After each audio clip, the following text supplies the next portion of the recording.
D'abord, en toute objectivité, reconnaissons sans embâche qu'il est vrai que des progrès ont été accomplis sur ce terrain.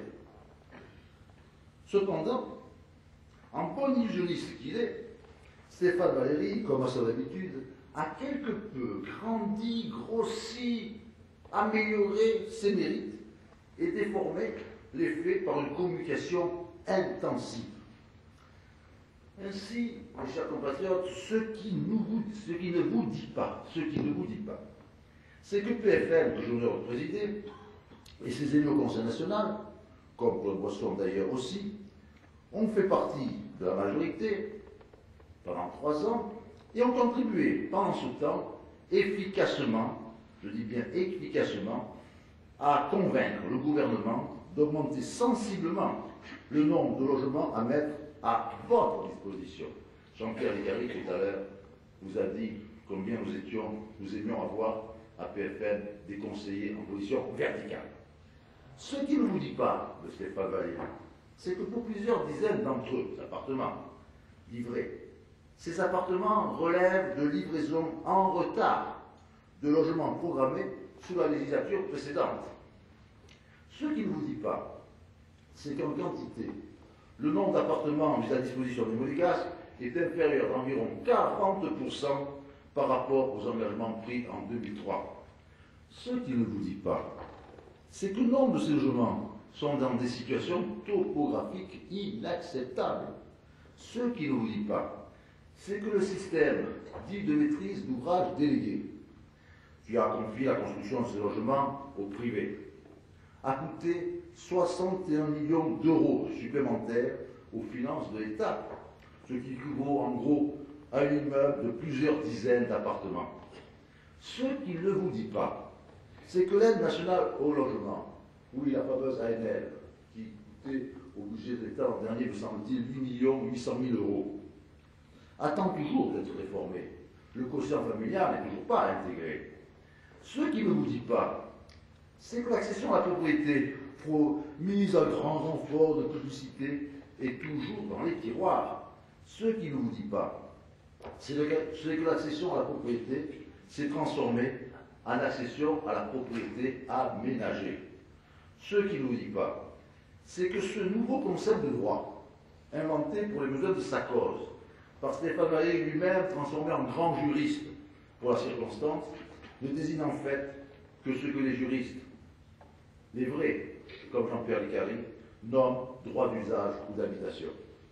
En guise de propriété, la majorité du Conseil national ne propose que le droit d'habiter dans un appartement que le monégasque locataire occupe déjà, qui ne pourra transmettre qu'à ses héritiers monégasques, qui ne pourra pas louer, qui ne pourra revendre qu'à l'État.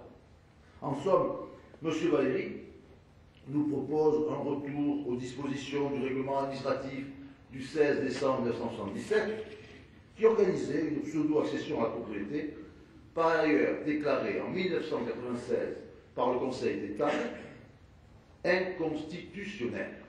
Belle avancée. Oui, décidément, communication démagogique, quand tu les tiens bien.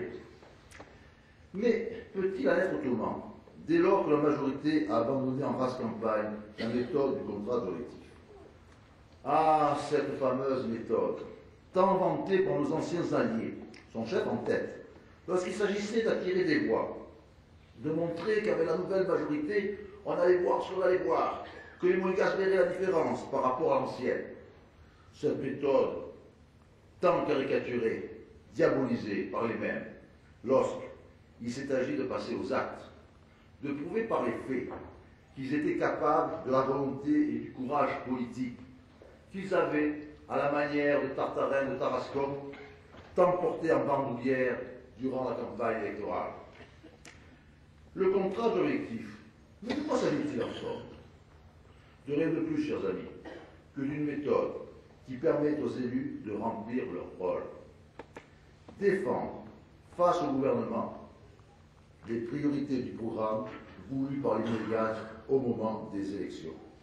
Pour ce faire, utiliser toutes les prérogatives accordées au Conseil national par notre Constitution dans le strict respect de notre régime monarchique héréditaire constitutionnel. Au titre de ses prérogatives, et dans ce cadre institutionnel, le Conseil national vote le budget, c'est-à-dire qu'il peut émettre un vote pour, contre ou d'abstention.